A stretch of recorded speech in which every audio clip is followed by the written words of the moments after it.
Hello everyone, स्वागत है आपका सेंट पीटर्स लॉ एकेडमी के उस मंच पर जो पढ़ना क्या है यही नहीं बताती, पढ़ने का सही तरीका क्या है उसको भी बारीकी से समझाती है। और मेरे इस लाइन का मतलब क्या होता है कि पढ़ना क्या है यही नहीं बताती, पढ़ने का सही तरीका क्या है वो भी समझाती है। आप मेरे पिछले वीडियो से समझ चुके होंगे कि हम किसी चीज को जानते तो हैं लेकिन उसके पीछे के कारण को नहीं जानते। उसी पूरी श्रृंखला में आज इस वीडियो में हम एक ऐसे फैक्ट को जानेंगे जो शायद आपने सुना तो होगा, आपने कहीं ना कहीं उसके बारे में थोड़ी सी जानकारी रखी होगी लेकिन वो जानकारी अधूरी होगी।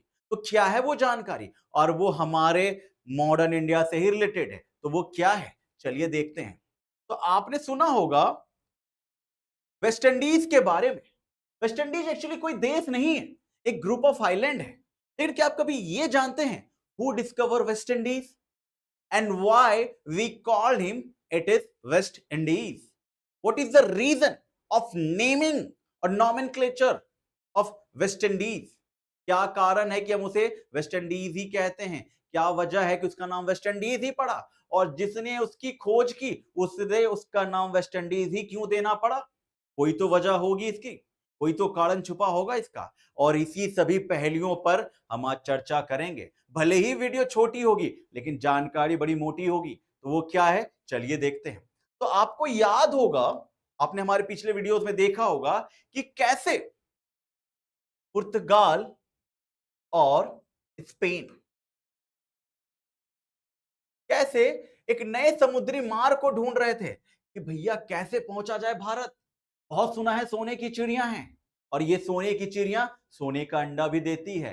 तो आओ उस अंडे को हम लोग लेके भागे, या यूं कहें उस पूरे के पूरे सोने की चिड़िया को ही जितना ज्यादा से ज्यादा लूट सकते हैं लूट लें। उसी प्रोसेस में जब समुद्री मार्ग की खोज हुई थी तो आपने सुना होगा कि 1492 में स्पेन का एक निवासी था कोलंबस।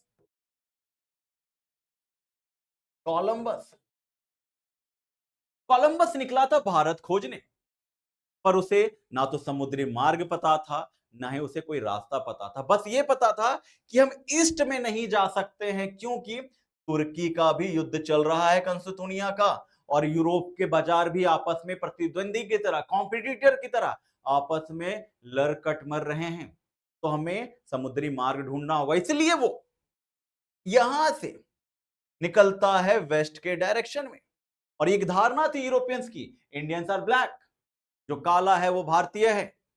और इसी खोज में जब वो भारत को लूटने के प्रयास में एक छोटे से टापू पर, एक छोटे से आइलैंड पर पहुंचा, जहां पर उन्होंने कुछ काले लोगों को देखा। और ये जो काले लोग थे, जिसे कोलंबस इंडियन समझ रहा था कि अरे लगता है मैं उस धरती पर आ गया जो सोने की चिड़िया कहलाती है, लेकिन कुछ समय रहकर जब उसे एहसास हुआ यहां ना वो इमारत है, ना वो बिल्डिंग है, ना ही वो बहुमंजिला मंदिरें हैं जहां पर सोने के पूरे बक्से रखे हुए हैं, तो ऐसा तो कुछ है ही नहीं। फिर मैं ये वेस्ट के डायरेक्शन में इंडिया को ढूंढते ढूंढते कहां पहुंच गया, जहां पे सिर्फ रेगिस्तान ही रेगिस्तान है, टापू ही टापू है। लगता है मैं किसी गलत स्थान पर हूं, मेरा गंतव्य स्थल ये नहीं, मेरी डेस्टिनेशन ये नहीं, मेरा सपना ये नहीं। तो वो वहां से आगे निकलने की प्रक्रिया में वेस्ट में जिस जगह पर पहुंचा था और इंडिया को ढूंढने निकला था, और जिन लोगों को उसने इंडिया समझा था, जिसे वो इंडियन कह रहा था, वहीं से नाम आता है वेस्ट इंडीज का। और वास्तव में वेस्ट इंडीज की खोज कोलंबस के द्वारा ही की गई थी, या यूं कहें एक भूलवश एक ऐसे द्वीप का खोज किया गया जहां के लोगों को हम वेस्ट इंडीजियन या वेस्ट इंडीज के लोग कहते हैं।